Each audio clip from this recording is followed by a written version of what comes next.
Welcome to Kaumudi Global.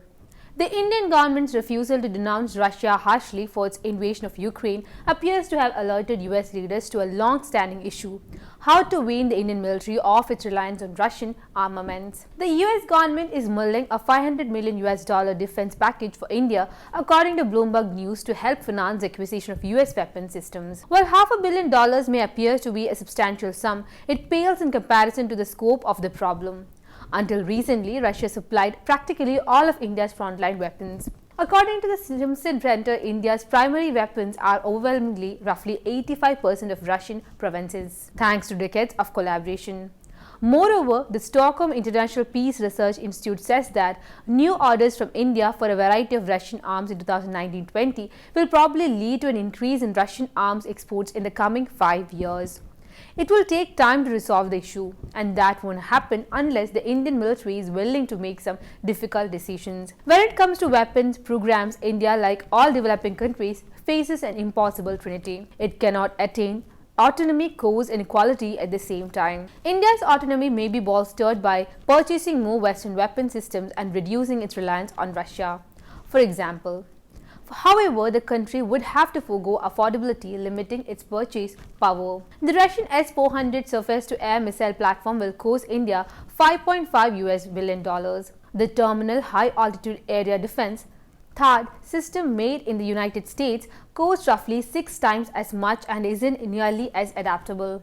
Assume India desires both cheap and high quality. Some countries have historically been able to get by with fewer but more powerful weapons, owing to their close ties to the West or China and the protection of their friends. But India, with one prickly large neighbor to the north and one slightly smaller but still nuclear-armed neighbor to the west, and continents away from allies who may help in a crisis, is unlikely to want to rely on anybody else for key defense needs. India was continuously short of artillery rounds during its last full-scale war with Pakistan in 1971 and had to secretly import mortars from an Israel it didn't even recognize at the time. Defense planners' memoirs are long. Insufficient weapons on hand represents a loss of autonomy that no Indian government could possibly countenance.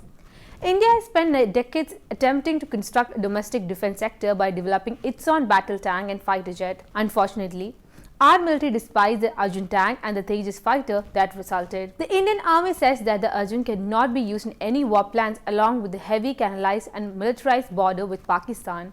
It weighs about 70 tons and would cause most Punjab bridges to collapse. Russia's T-90 tank, on the other hand, weighs less than 50 tons. In the meanwhile, the Indian Air Force has a long list of reasons why the Tejas is inadequate. Its payload is less than that of the F-16 and it takes too long to service. In the near term, indigenization provides cost effectiveness and autonomy at the expense of quality. The question is whether India has the patience and political will to persevere in the face of setback. The Chinese government spent decades developing the Shenyang J-8 fighter plane, which was far less advanced than the other interceptors at the time. Chinese defense specialists may point out that the Chengdu J-20 stealth jet, which may be a near peer of US 5th generation fighters, was only produced after decades of buying enormous quantities of inferior technology. Of course, Chinese leaders didn't have to deal with constant leaks to a free press from an intense air force.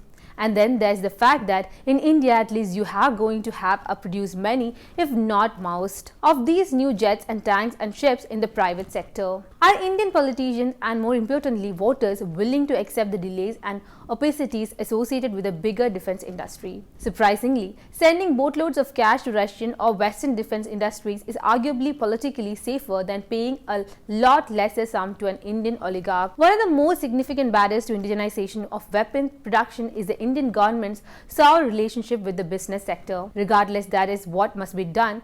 If Indian leaders want a reliable and affordable pipeline of decent quality weapons that arrive quickly enough to deter an aggressive China, they'll have to fund domestic defense companies, persuade voters that large military budgets are necessary, suffer through failures and scandals, and field less powerful weapons until they can develop better ones. The task will be messy and politically difficult.